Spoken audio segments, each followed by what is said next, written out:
नमस्कार स्टूडेंट, आपका स्वागत है हमारे YouTube channel science class and GK पर।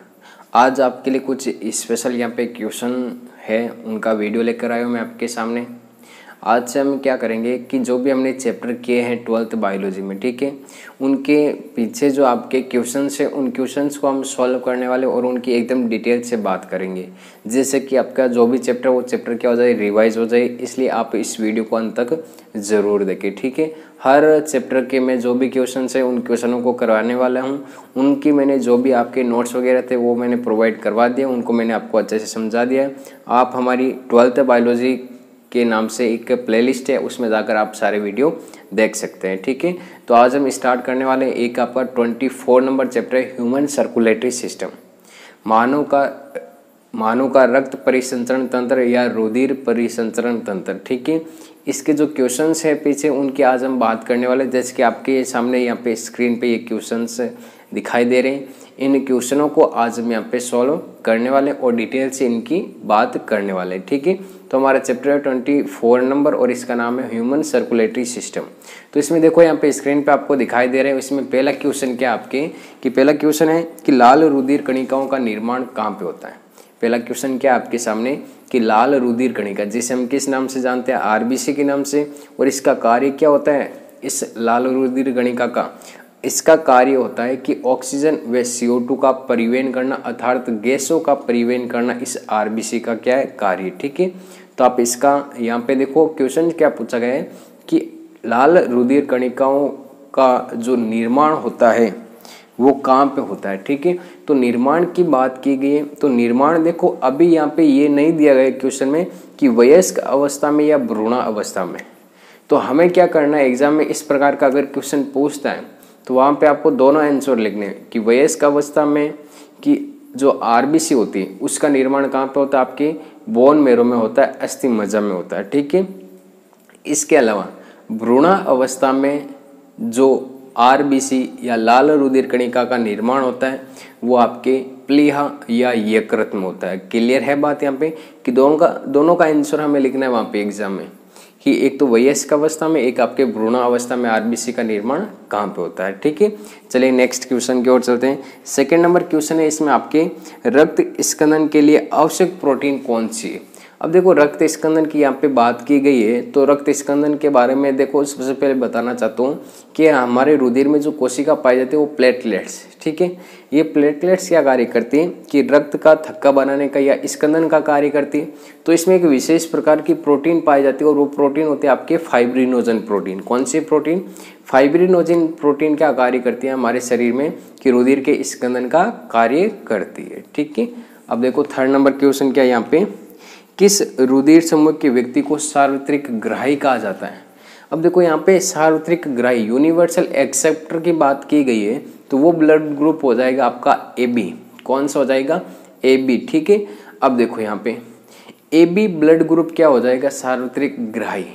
और यहाँ पे अगर आपको AB पॉजिटिव सार्वत्रिक ग्राही है या AB नेगेटिव, इन दोनों में से आपको पूछ लें तो आप यहाँ पे क्या आंसर लिखोगे, तो आपको यहाँ पे आंसर लिखना है AB पॉजिटिव क्या आपके सार्वत्रिक ग्राही है। AB पॉजिटिव क्या है, सार्वत्रिक ग्राही है। क्लियर है बात यहाँ पे। नेक्स्ट बात है आपके यहाँ पे, नेक्स्ट क्वेश्चन है यहाँ पे कि गति निर्धारक किसे कहते हैं। फोर्थ नंबर क्वेश्चन क्या पूछा गया है कि गति निर्धारक किसे कहते हैं। अब देखो हमारे हृदय में जब हम हृदय स्पंदन की क्रियाविधि पढ़ते हैं तो वहाँ पे आपके एक तो AV नोड पाया जाता है दाएं आलिंद में ऊपर की ओर, और उसी दाएं आलिंद में नीचे की ओर बाएं साइड में आपके एक SAN नोड पाया जाता है। कौन सा नोड पाया जाता है, SAN नोड। उस SAN नोड को क्या कहते हैं, आपके गति निर्धारक कहते हैं। क्या कहते हैं, गति निर्धारक कहते हैं। क्लियर है बात यहाँ पे। अब देखो नेक्स्ट क्वेश्चन क्या है यहाँ पे, 5 नंबर क्वेश्चन आपके सामने कि हृदय चक्र किसे कहते हैं। क्या क्वेश्चन है, हृदय चक्र किसे कहते हैं, कार्डियक साइकिल किसे कहते हैं। तो देखो हृदय चक्र की यहाँ पे बात की गई है ना, तो हृदय चक्र देखो कि हृदय के एक स्पंदन से लेकर जो अगला स्पंदन कब होता है, उन दोनों का बीच में जो भी घटना होती है, जो भी क्रिया होती है, जो भी चक्र होता है, वो चक्र क्या कहलाता है, आपके हृदय चक्र कहलाता है, कार्डियक साइकिल कहलाता है। क्लियर है बात यहाँ पे, ठीक है। देखो नेक्स्ट क्वेश्चन आपके 6 नंबर यहाँ पे क्वेश्चन है, किस रुधिर समूह के व्यक्ति को सार्वत्रिक दाता कहा जाता है? कौन सा ब्लड ग्रुप है जो आपके यूनिवर्सल डोनर है? ठीक है, तो वो ब्लड ग्रुप है आपके, वो ब्लड ग्रुप क्या है? सार्वत्रिक दाता है जो सबको ब्लड दे सकता है। ठीक है, अब एग्जाम में आपको पूछ ले कि ओ पॉजिटिव सार्वत्रिक दाता है या ओ नेगेटिव सार्वत्रिक दाता है, तो यहाँ पे आपको ध्यान में रखना है कि जो ओ नेगेटिव है वो आपके क्या है? सार्वत्रिक दाता है, सबको ब्लड दे सकता है। कौन सा? ओ नेगेटिव ब्लड ग्रुप सबको ब्लड दे सकता है, ये सार्वत्रिक दाता कहलाता है। ठीक है, तो मैंने सार्वत्रिक ग्राही की भी बात कर ली हमने यहाँ पे, और सार्वत्रिक दाता की भी बात कर ली। ठीक है, अब देखो नेक्स्ट क्वेश्चन आपके क्या है यहाँ पे 7 नंबर, कि प्लाज्मा किसे कहते हैं?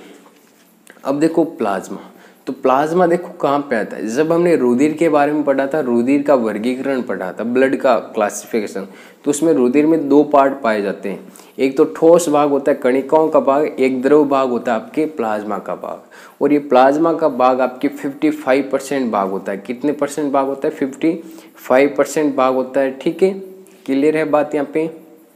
अब देखो नेक्स्ट यहाँ पे क्वेश्चन क्या है आपके 8 नंबर, इरिथ्रोब्लास्टोसिस फिटेलिस किसे कहते हैं?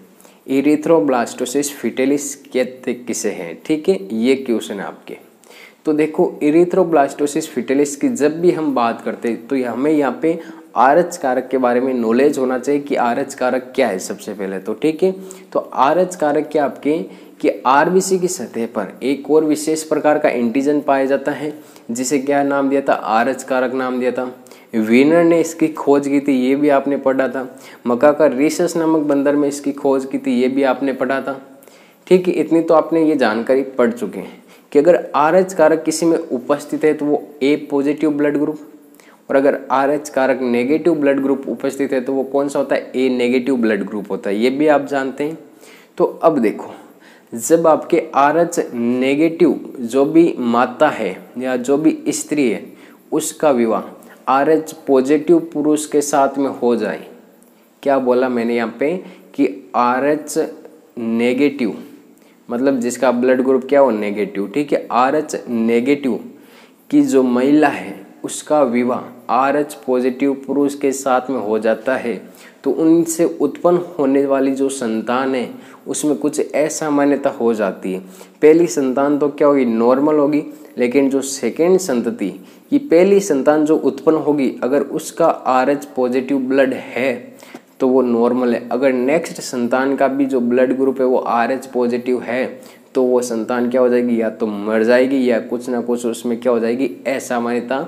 इसे क्या कहते हैं? आपके इरिथ्रोब्लास्टोसिस फिटेलिस कहते हैं। क्लियर है बात यहाँ पे? समझ में आई? कंडीशन याद रखनी आपको इरिथ्रोब्लास्टोसिस फिटेलिस में कि जो महिला है वो आरएच नेगेटिव, जबकि पुरुष कैसा होना चाहिए? आपको क्या है? आरएच पॉजिटिव होना चाहिए। क्लियर है बात यहाँ पे? अब देखो नेक्स्ट क्वेश्चन की ओर चलते हैं। यहाँ पे 9 नंबर क्वेश्चन है कि दोहरा रक्त परिसंचरण तंत्र को परिभाषित करो। डबल सर्कुलेटरी सिस्टम क्या होता है? तो इसको देखो, डबल सर्कुलेटरी सिस्टम क्या है कि हमारे शरीर में रक्त को पंप करने के लिए या भेजने के लिए रुधिर को या रक्त को हृदय में से 2 बार गुजरना पड़ता है। कितनी बार गुजरना पड़ता है? 2 बार। कि एक बार तो अशुद्ध रक्त आता है, फेफड़े के पास में चला जाता है, वापस फेफड़ों से चलकर कहाँ पे आता है? आपके हृदय में आता है। तो इस प्रकार जो रुधिर होता है वो हृदय में से 2 बार गुजरता है, इसलिए इसे क्या कहते हैं?